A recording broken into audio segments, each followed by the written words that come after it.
70% इजाफा। आपका दूध 1 लीटर आपका 2022 में 116 रुपए 63 पैसे आज पर लीटर, और आज तकरीबन 200 रुपए पर लीटर पे पहुंच गया, 70% इजाफा। अंडे आपके दर्जन के 135 रुपए 2022 में, 228 रुपए दर्जन आज।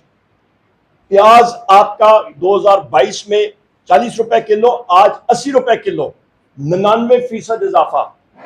चीनी 87 रुपीज के जी 2022 में, आज 172 रुपए से ज्यादा, 96% इजाफा। कुकिंग ऑयल आपका डालडा 2258 रुपीज पर किलो, आज तकरीबन 2945 रुपए आपका। ये पूरा कनस्तर जो होता है इसका टिन, 30% इजाफा। चाय 190 ग्राम की 257 रुपीज, उस 190 ग्राम का पैकेट जो होता है, और आज 447 रुपए, तकरीबन ये 74% इजाफा।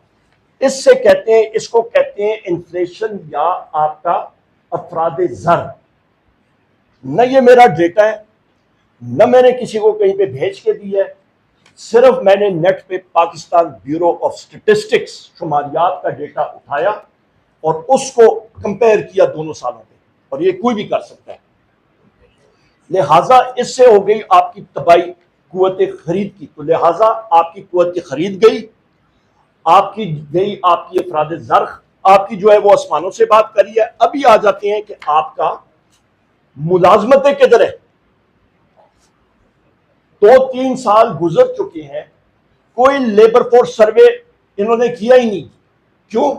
क्योंकि उनको पता है लेबर फोर्स सर्वे होगा तो मुंह के बाल इनको खानी पड़ेगी, वो शुमारियात सारे आ जाएंगी सामने। मेरे भाई ने भी बात की, हम लोग इसी कमरे में बात करते रहे हैं तकरीबन पिछले ये सालों में। और अच्छा ये भी मैं बात कर दूं कि 2022 की जो मैं भी फिगर्स बता रहा था, उस वक्त मार्च 2022 तक किसकी हुकूमत थी? वज़ीर-ए-आज़म इमरान खान साहब की, और मुल्क तरक्की कर रहा था। और आज देख लें।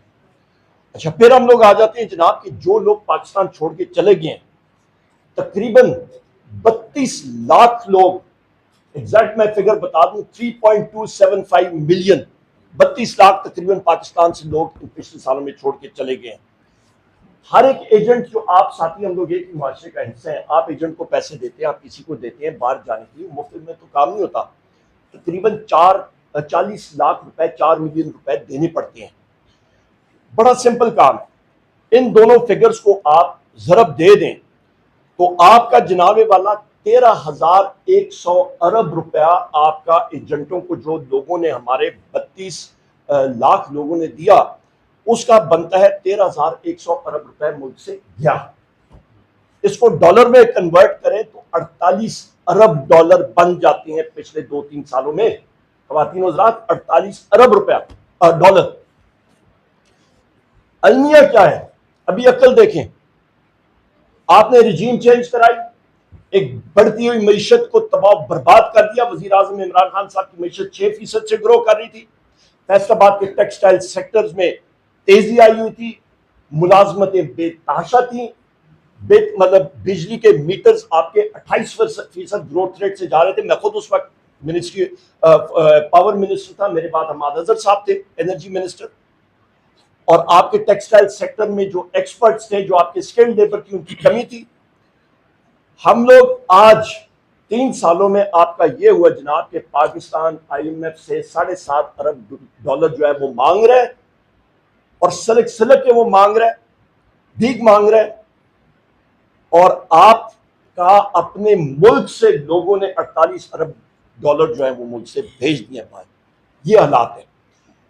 अभी आ जाते हैं जनाब कि आपकी गुर्बत, जो फाइनेंस मिनिस्टर और उनकी फाइनेंस टीम बातें कर रही थी ना, ख़वातीन और हज़रात, लोगों का उससे कोई लेना देना नहीं है। लोग पूछते हैं, ये लोग पूछते हैं जनाब कितने दिया था 100, वो पूछते हैं कि आपकी अफराद-ए-ज़र, महंगाई, क़ुव्वत खरीद, आपकी नौकरियां, आपका जरिया माश किधर है मुल्क में?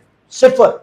आ जाए जनाब, आपकी इस वक्त मुल्क में जो गुर्बत है तकरीबन 44.7% तक पहुंच चुकी है।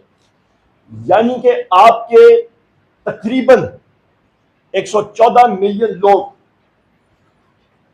यानी कि 114 मिलियन लोगों का मतलब क्या है, तकरीबन 11.4 करोड़ लोग आबादी आपकी सतह गुर्बत से नीचे चले गए।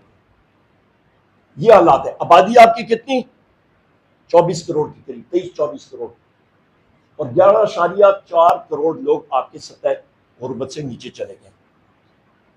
अच्छा, फिर आते हैं आपका जनाब जो बात ये करते हैं जी रेवेन्यू टारगेट। मैंने कहा है ना जी कि IMF ने उन्होंने कहा यार कोई इंसानों की कोई सोच करो, 40% आपने रेवेन्यू टारगेट अपना मदद कर दिए और वो भी आप मीट नहीं कर सके।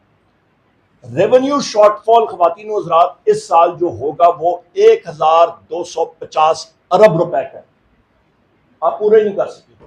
कौन सी मीशत, किस बारे में, और जो लगा भी रहे हैं वो भी आपके ऊपर इनडायरेक्ट टैक्सेस, उसके ऊपर भी मैं आता हूं। अच्छा, फिर ज़राअत के शोबे में मेरे भाई शेख वकास साहब ने माशाल्लाह इनका हमारी पार्टी की तरफ से भी ये ज़राअत को देख रहे हैं। मोटी मोटी आपको बात करता हूं। एक शख्स है जिसका नाम है मोहसिन नकवी, सुना होगा नाम साथियों ने, आपने सुना होगा मेरा ख्याल है, सुना है, सुना है, आपने सुना है शेख साहब, सुना है। वो निगरान वजीर आला भी था पंजाब का, वो भी आपको याद होगा। तो आपको याद होगा कि यूक्रेन से गंदम के जहाज समुंदर में थे, तो इन्होंने डील शील करके तो वो जहाज जो है समुंदर से उन्होंने इधर मंगा लिए पाकिस्तान में। पिछले साल की मैं बात कर रहा हूं।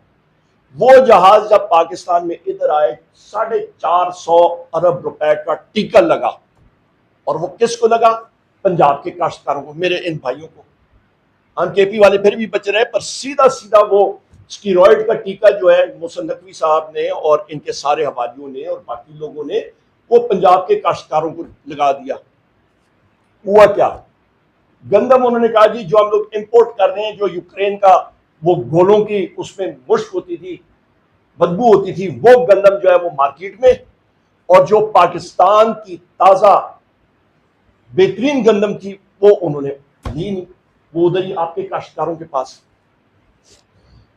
इसका अच्छा, फिर उन्होंने इंक्वायरी उसकी की, और इंक्वायरी खुद ही अपने लोगों से इंक्वायरी की और उसको रफू दफू कर दिया। फिर आपको मैंने बता दिया कि आपके सारे ज़राअत के सारे शोबे में मां सिवा आपके माल मवेशी का, और डिटेल में मैं चला जाता हूँ, बता देता हूँ। फिर जनाब आज वो कह रहे हैं जी एक्सपोर्ट सर्विस सेक्टर, आपकी 3 सेक्टर्स है, मैन्युफैक्चरिंग है, सर्विसेज, एग्रीकल्चर। ज़राअत में मैंने बात कर दी है, सर्विस सेक्टर पे बात करता हूँ, फिर जरा अपना मैन्युफैक्चरिंग पे बात करूंगा। आपका सर्विसेज सेक्टर में कहते हैं जी IT में बड़ा इजाफा हुआ, IT को याद करते हैं। और भाईजान IT में आपका जो फिक्स टैक्स रिजीम है उसके बारे में मुबीन साहब माशाल्लाह बड़े मेरे मेहनती भाई हैं फाइनेंस कमेटी में। ये हमारे साथी मुबीन जट साहब और उसामा मिल्ला साहब बहुत बेहतरीन काम करते हैं हमारी पार्टी में भी, और ये डिटेल में आपको टैक्सेस के हवाले से भी बताएंगे कि जो आपका फिक्स टैक्स रिजीम है उसमें टैक्स, जो आपके टेक्सटाइल के लोग हैं और बाकी भी उन्होंने अपनी कंपनीज बनाई हैं, और वो उस सूरत में उस विंडो को अवेल करके तो दिखा रहे हैं कि एक्सपोर्ट जाएगी, कोई नहीं। फिर आप जाते हैं जनाब large scale manufacturing. Large scale बड़े शोबे की जो सनत है वो -1.5%, यानी कि आपकी सनत बड़ी नहीं है, सिफर भी नहीं है, मनफी है।